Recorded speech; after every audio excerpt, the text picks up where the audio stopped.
Hi friends, ఈరోజు నేనైతే ఒక మంచి డిఐవీ అయితే చేస్తున్నానండి. మీకైతే బాగా యూజ్ అవుతుందని నేను ఎక్స్పెక్ట్ చేస్తున్నాను. ఎందుకంటే ఇది మన ఇంట్లో ఉండేవే అండి.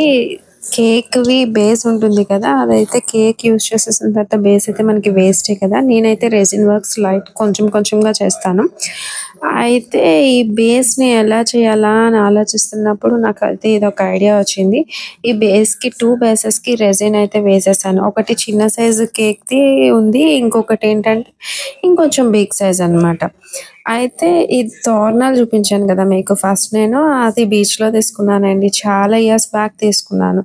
మోస్ట్‌లీ 10 ఇయర్స్ బ్యాక్ ఎప్పుడో తీసుకున్నాను. అవి కలర్ ఫేడ్ అయిపోయినాయి. లుక్ అయితే అస్సలు బాలేవు. సరే దాన్ని అలా పడేయడానికి మనసు రాలేదు. అప్పుడు అందుకనే చెప్పేసి ఇట్లా నీట్‌గా ఇలా కలరింగ్ చేసేసి ఇలా పెయింటింగ్ చేసి ఫైనల్లీ ఇదేంటి అవుట్‌పుట్. నచ్చిందా? ప్లీజ్ నచ్చితే సబ్స్క్రైబ్